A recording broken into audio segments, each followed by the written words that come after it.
Welcome to another segment of POPA On Point. My name is Brian Moriguchi, and I am the president of the Professional Peace Officers Association. I'm joined today by Sheriff Jim McDonnell to talk about his bid for re-election as sheriff. Welcome, Jim. Thanks, Brian. Let me ask you a couple of questions, and I know your background, and we've talked about this before, but you have been the chief over in Long Beach, you have been an assistant chief over in LAPD, and you've been the sheriff for the last 3-4 years now. Your opponent, on the other hand, is a lieutenant on the sheriff's department. Can you tell us why you think that you would be a better sheriff than your opponent? I'd like to do that. I look at my time. I made lieutenant 25 years ago in 1993. And at that time, when I looked at the organization, I probably felt that, you know what, I could step into that spot and be able to run the LAPD, the LA County Sheriff's Department. It's funny, I feel that way. Yeah, and we all do. You know, when you're in a spot and you're looking, I could do that. But I look back then on the last 25 years on the variety of assignments I've had, and in each step I've had the ability to be able to take away a tremendous amount of insight.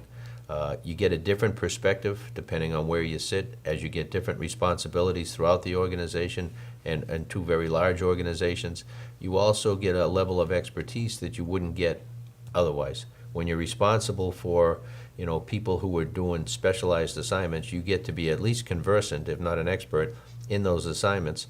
And so when I look back on those 25 years and think that working up through the ranks of the LAPD and all of the challenges we had during those years and being able to benefit from those who came before me and get their counsel and be able to be mentored in that regard, and then to move over to Long Beach and the challenges that were there, different but also very big challenges, and then to be able to come over elected as the sheriff here to the LASD and be able to kind of wrap my mind around the diversity of responsibility that this organization has that are unlike others anywhere else in the country that I'm aware of, and to be able to be conversant now with all of our specialties, to be able to have the network that I have.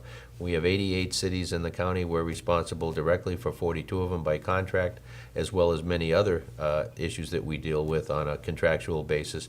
This is a unique position and one that you can't just come in and learn on the job. It's one that you have to be prepared for every step of the way in order to be in a position where you can responsibly take that command.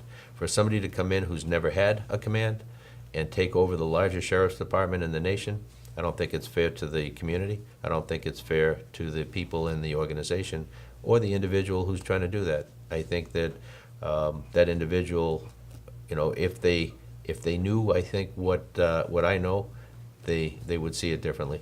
Even with your background with Long Beach and LAPD, were you shocked when you came in as sheriff just how complex this agency is? I was, it was humbling to come in and to see just how much is going on here that never makes the public airwaves, that doesn't make, even in the police agencies in Los Angeles County, most people, even at the chief level, I don't think understand what goes on in this organization and the vast responsibility that the men and women here have. And so when you look at what we do with so few people, and I would compare that with anywhere else in the nation, and the success we have in accomplishing our mission, but doing it in a way that's extremely economical for the taxpayer, but at the same time, we're able to get it done, and our folks do it in a way that, for the most part, they're able to do it safely, and they're able to do it in a way where the public truly loves their deputies in their communities. Yeah, I know for me, I grew up in this organization, but I joined the department, Yeah. Sheriff's Department, but I grew up in LAPD's area. Yeah. And I looked at both agencies. I really, and I still believe today, and I love the LAPD folks that I know, I believe that this is the greatest department that I've ever seen. And the people, even though I may have issues with some things in this department, it's still the best department I've ever seen. The people really make it work well. You know what, if I could on that, you mentioned just what a great organization this is, and I think that any of us, we're all human. when we're in organization for a long period of time, we don't tend to see the great things. We tend to see what could be better or faults we find within the organization. And in an environment where all you're dealing with, is negativity on the streets, people don't call you when things are going well. They call you when they're bleeding or when, their life is upside down. And that wears on you over time. And we need to work very hard as leaders in the organization, and every one of us is a leader in the organization, in making sure that we create an environment where we address those issues. It's easy to get negative doing what we do day in and day out for so many years. The stress is chronic, and we need to probably do a better job, not just here, but across America, in dealing with those issues. We are asking an awful lot of people who come on this job. When you think about it, we send somebody who comes to us from whatever background, whatever life experiences they have, generally they're relatively young. We put them through a roughly a 6-month academy, put them in the jail for a period of time, and then they go out potentially into the field. They will then sit in a black and white, and anything that goes wrong in society, someone dials 911. A call taker takes the call, gives it to a dispatcher, sends it out to the deputy in the car, who may be by themselves in the car. And it could be anything under the sun that they get, from a domestic disturbance to a plane crash to an active shooter. And they are going to roll toward it. They don't ask who called, what do they look like, what's the circumstances. Bottom line, they roll towards it to take care of business. Often the call will be screaming man, screaming woman, cross streets or an address, very little information, and they get there. And the public's expectation is they are going to do the right thing, and the right thing judged in hindsight every single time. And we know that we're dealing with human beings, and when they go into a situation and people are running around bleeding and screaming and it's chaotic, that they do the very best they can in a short time to be able to figure out what's going on and take appropriate action. So I don't know that there's another profession in the world where we ask so much of people with such high stakes and provide such little information. We have great people, and this is still the most noble of professions. I think that we get frustrated because we're here all the time. But if our people had a chance to travel and see police agencies across America or around the world, and to compare and contrast, they would come back here and say, wow, we're blessed to be where we are. I think a lot of our members feel similarly to me, that this is a great department. They're very fond of the department. They have their frustrations with particular issues, Sure. but the core is still that they believe in this department and they have faith in this department, Right. and they love the job. They all love the job Yeah. that they're doing, which Yeah. is nice. Yeah.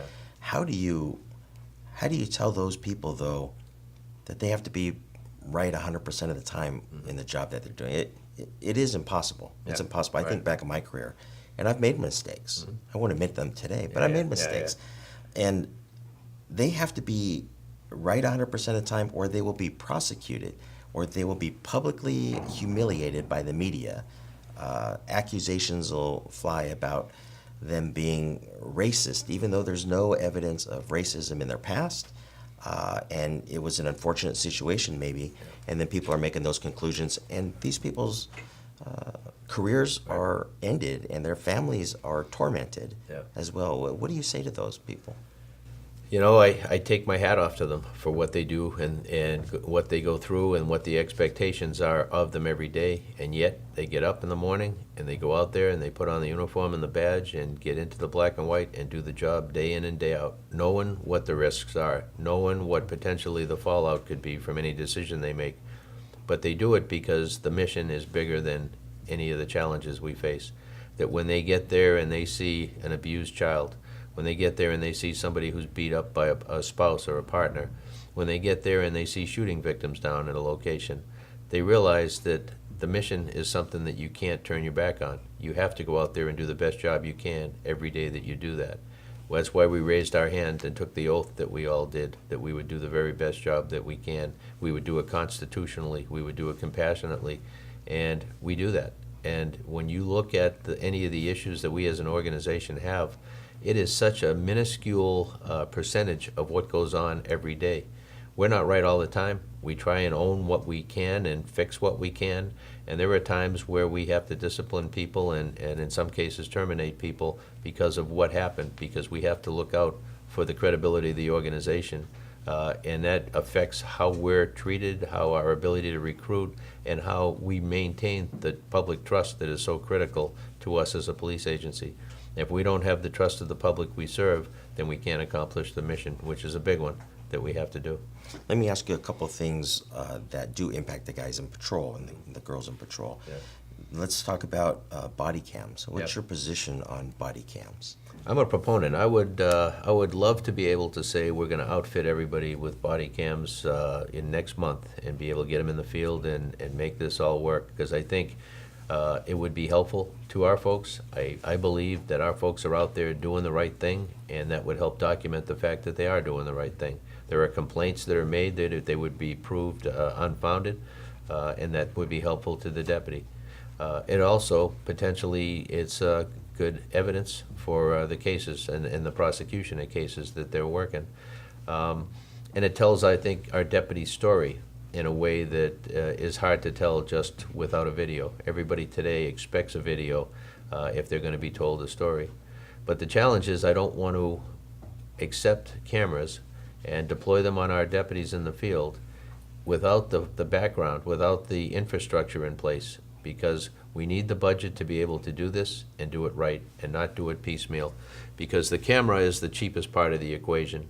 We then have server space of a deputy walking around, driving around, working for 8, 10, or 12 hours a day. That's potentially a lot of service space, which is relatively still expensive.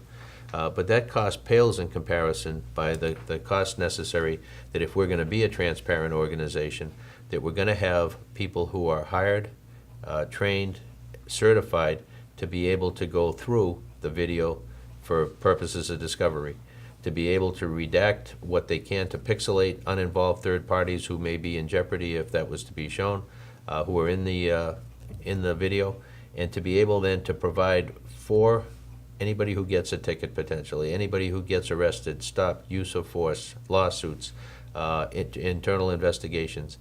There's so many different reasons that we would need to provide that video footage, and what I've heard is for every hour of footage that you supply, sometimes it'll take up to 2 to 3 hours per hour of video to be able to provide that. And so I want to create a cadre of people who are equipped to be able to do that appropriately, so that we're not deploying the cameras and then not able to provide for the other part that we promised on, which is the transparency part. So when we put together, okay, what would that cost us as an organization? The estimates are between $50 and $60 million a year. And so if I were to look at that, and the reason we don't have cameras at this point, if I was to look at that and say, if I was given $50 million tomorrow to be able to potentially do that, or do whatever our other priorities are, we have other priorities. Recruitment is job one. Recruitment is our biggest priority, be able to get enough people to be able to provide the support for our other people out there and provide services for the community. But we also have needs in the custody environment. We need to be able to staff up to be able to be compliant with the Prison Rape Elimination Act, PREA. We need to be able to fully deploy MET teams. The MET teams are something that people are just learning about in the public domain, but something that is such an asset to us to be able to pair up a deputy sheriff with a mental health professional. When we look at our success rate in government service, I don't know that we could replicate the 95% success we have with MET units. When they roll out on a call and they're able to deal with somebody during a mental health crisis, 95% of the time that person goes to treatment, not jail. And so that to me is tremendous. And when you look at the increasing number of contacts we have with the mentally ill, both in the field and then in the custody environment, that's a direction that we need to take as quickly as we can. So, the challenges are, leadership challenge is trying to prioritize competing demands. I would love to have cameras, but we also have other demands that are also very important to the organization. Let me ask you, you mentioned the jails. There are a lot of mentally ill people in our jails, and people may have different opinions about whether that's the right place for them, or whether a hospital is a better place, or a facility that could better care for the mentally ill. But not everybody in our jail is mentally ill, Right. to the point where they need to be institutionalized. Right. There are some bad people in our jail. Absolutely. Okay. The public gives this image from the media that it's a bunch of, it's like daycare. It's not. These are some of the worst of the worst. Right. These people are sucker punching staff. They're throwing urine and feces on them. How do you, as a sheriff, convey that to the public that that the jails are ugly? Yeah. Use of force is ugly, Right. even when it's necessary. Right. How do you convey that to the I public? try to be as open as I can. I have the opportunity to talk to community groups almost every day, and sometimes large numbers of people. And I don't sugarcoat it. I tell the story. I talk about gassing, which is not a popular topic over a lunch conversation, but a necessary one. And when you look at what we're subjecting our people to in an antiquated environment, Men's Central Jail, where they have to physically walk down the tiers and look in to ensure that the inmate is healthy and living, they put themselves in a position where they're very vulnerable to gassing, to being speared by some kind of an object. It is dangerous. And as you mentioned, we have basically a quasi-state prison environment now, coupled with a mental health facility. That is an environment that is unpredictable and potentially very dangerous. So again, just such a tribute to our folks who do this day in and day out, conduct themselves in a way with superior tactics where they're able to keep themselves safe, but at the same time ensure for the welfare of the inmate population, ensure for their safety and their care and custody. Those are sometimes what would appear to be competing demands, yet they do it every single day. It's definitely, I believe, one of the hardest jobs in the Sheriff's Department today. In American policing today, yeah. Let me talk about the Civilian Oversight Commission. Okay. So the Board of Supervisors, as well as yourself, as well as POPA, oppose subpoena powers for the Civilian Oversight Right. Commission. Can you explain why you oppose it? Yeah, I'm very happy and I supported a Civilian Oversight Commission. They're great people, smart people with very varied backgrounds and expertise in a variety of different fields. And so no regrets at all on the fact that we have a Civilian Oversight Commission.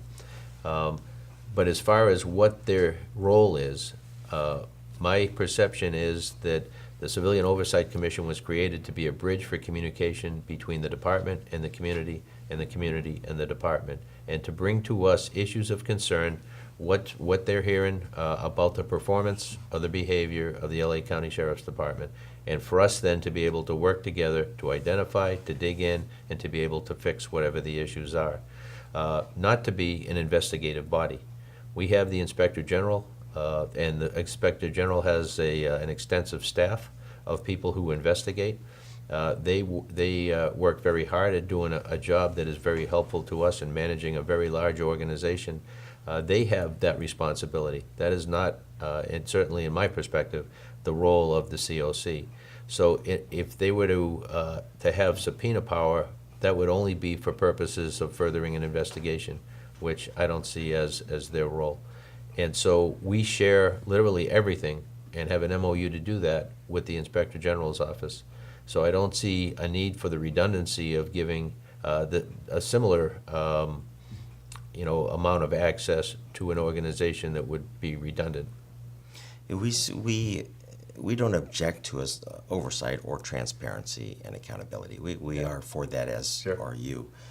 Our concern is that it becomes politically motivated, where certain groups are either represented there or there's certain biases that are represented, and really what they're trying to do is control or out, or maybe out is the wrong word, but slant things to make the sheriff look as bad as possible. And we think it actually is trying to undercut the authority that the voters give to the sheriff to do a job.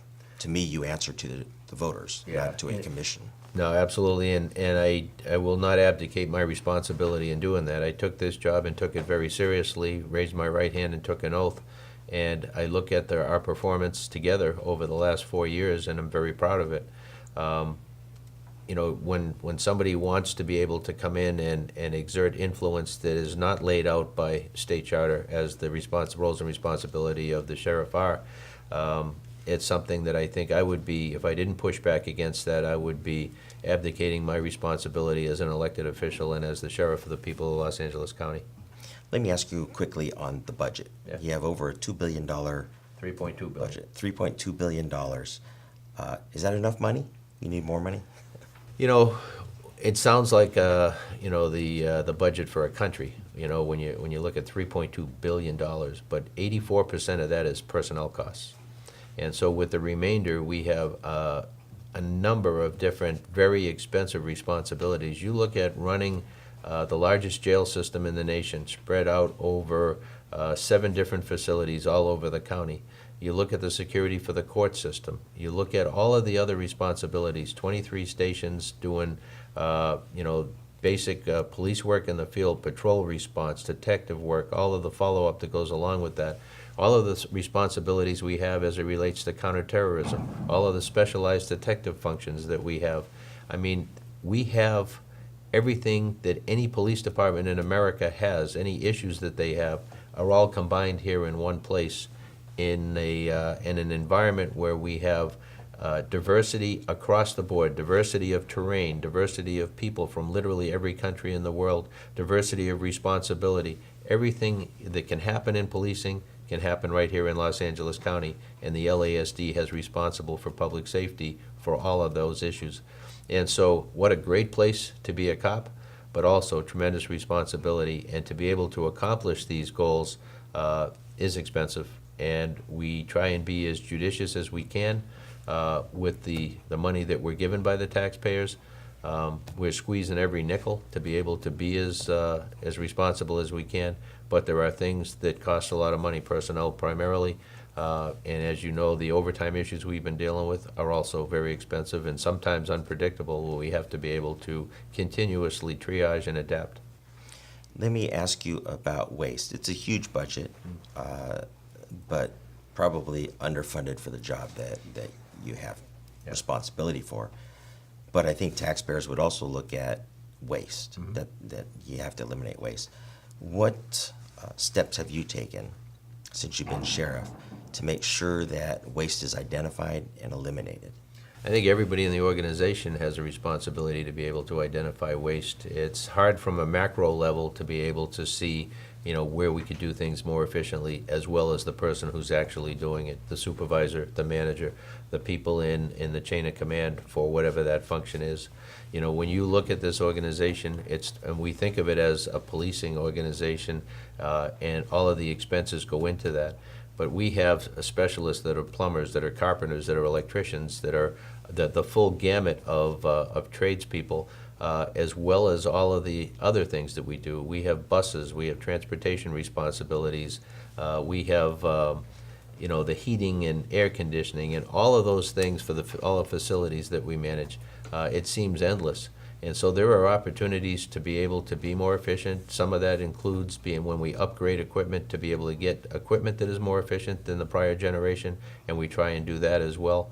But it's something that is a responsibility of all of us, and it's not something that you can just do from the top of the organization, but leadership it has to come from throughout the organization. And being responsible as it relates to being economical, being efficient with the resources we're given is an important part of that leadership role. I know you did hire somebody from outside to come in and kind of oversee your budget, and we appreciate that. We support that. I also want to thank you for responding, because we've brought waste issues to you, and you've corrected them, and we do appreciate that. Thank you.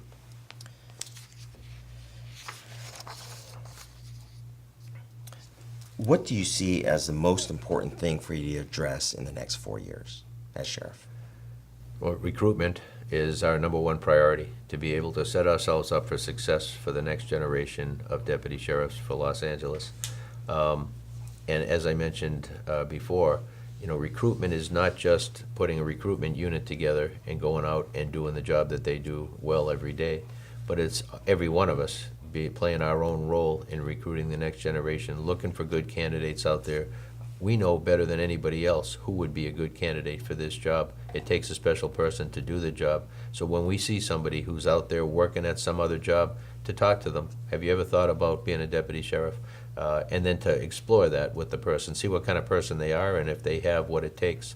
And as we talked before, for every 100 people who apply, 4 make it to the academy, 3 make it through the academy. So most people are not the right fit, evidently.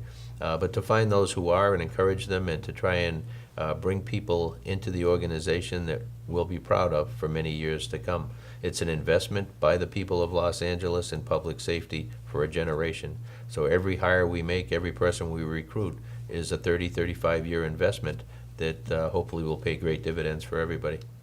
I know probably your best recruiters are not in the recruitment unit. They're the personnel that work in this department. And I do know that there's been a lot of frustration internally. We believe that in your next 4 years, one of the top priorities is to change the morale in the department to where people feel, I want people to come here. I had a great career. Yep. I want my son to have a great career here Right. as well. And I hope you'll be willing to work with us on Oh, that absolutely. issue. That's a work in progress. That's something, morale to me is very important. I want people working for the LA County Sheriff's Department who are proud to work here, and across the board, I would say that people are proud to work here. I thought it was interesting, probably 6 weeks, 2 months ago, unbeknownst to us, Forbes magazine had been looking at the LA County Sheriff's Department as a place to work, and they have their own methodology for their research, but they ended up publicizing that we were on their list of top 500 large companies or employers across America, one of the top 500 best, the only police agency listed on there. And that wasn't something we sought out. It wasn't something that we applied for. It was something that they took note of and then put out their findings, and something that I think we all have a lot to be proud of. While we may be frustrated with the way things are in this organization, like people are in any organization, somebody like Forbes from outside who objectively looks at us compared to others found that we were one of the top 500 in the country. So, we are sometimes our own biggest critics, and that's good. It makes us better all the time, but it also makes it hard on ourselves because we also probably don't realize, how good we have it. We always need to strive to be better. We always want to make the work environment better for our people, and there are certainly some challenges on that. But we have great people working together under the most challenging policing circumstances in America, and we do it exceptionally well. And sometimes I think we take that for granted. There are police officers and deputy sheriffs around the country who would give anything to be part of this department because of what we get exposed to every day. Thank you. Let me ask you about an Assemblywoman's bill, Shirley Weber. She wants to change the standard for judging use of force from a reasonable standard to a necessary standard. What are your thoughts about that bill? Yeah, absolutely not supportive of that. In fact, I wrote a letter to the Assemblywoman letting her know my thoughts on that and the thoughts of the LA County Sheriff's Department, that it potentially puts our personnel in harm's way where they may hesitate based on a criteria that is, to me, artificial. To look at something that is different than the standards as laid out by Graham versus Connor, where we look at something not in 20/20 hindsight, but from a reasonable officer's perspective based on their training and experience, what would they have done under similar circumstances? Again, reasonableness, as opposed to looking back in hindsight and saying, was it absolutely necessary or was it not necessary, and judging it from that standard. Because what comes to mind for me is a situation where somebody engages in a deadly force confrontation with somebody who happens to have a weapon on them that later turns out to be a replica. Could they reasonably have known at the time that that was the case? In many of these cases, you look at the weapons, you can't tell them apart from a real one. And so it's not really defined as to what it would mean and what it wouldn't mean, but certainly it's something that I don't believe is necessary. I believe that we have, under Graham versus Connor, the standard that has proven to be appropriate for many years in being able to judge the appropriateness of deadly force encounters. So one of the things that I believe that she wanted to push this bill was because of unarmed black men who are being shot. How do you respond to that? Is that a problem that they are being shot? Are they being shot at a higher rate? Do you see that as a problem the shooting of unarmed people. How do you respond to that? Certainly, I mean, any time that somebody is shot and they're not armed, it's a concern, I think, to everyone in society. But we then have to look at what did the deputy know at the time. When we say unarmed, there's been suspects who considered unarmed who were fighting for the deputy's weapon or the officer's weapon. I wouldn't consider them unarmed. They're trying to arm themselves with the weapon of the law enforcement officer.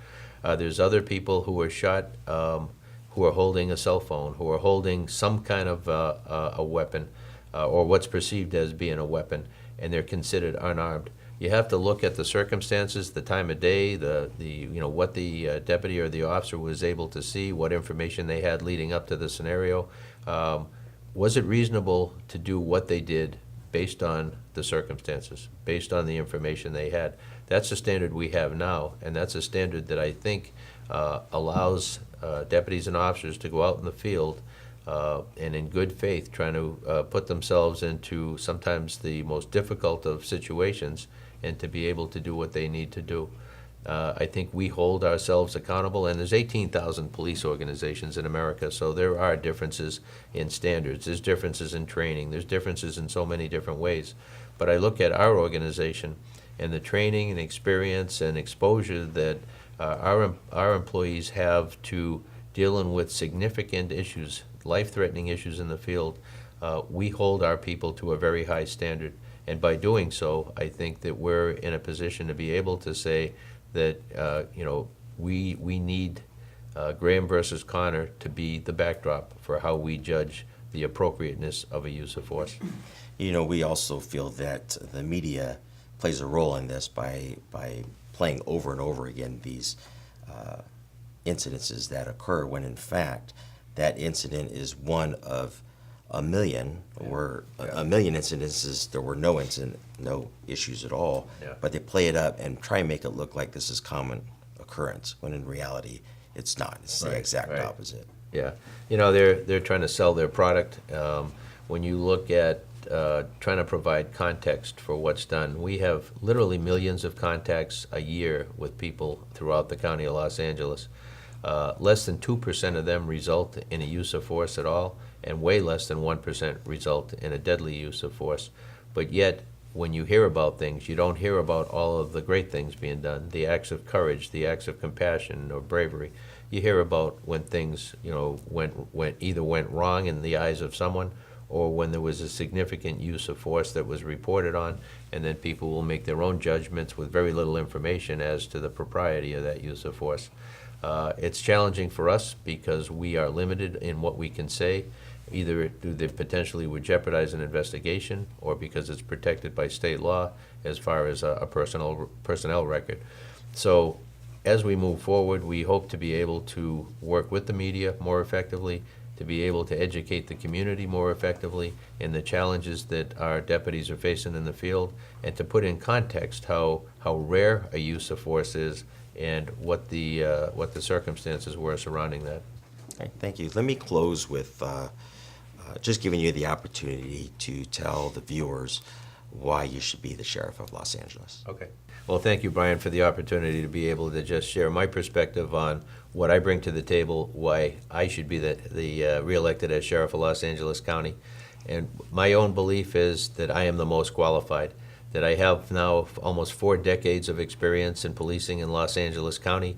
I have managed the Los Angeles County Sheriff's Department and led that for the last 4 years. 5 years prior to that as chief of police in city of Long Beach, and prior to that worked my way up from police officer through first assistant chief in the Los Angeles Police Department during some of the most trying times in American policing. I look at where we are today, and we're in a position where we have come a long, long way.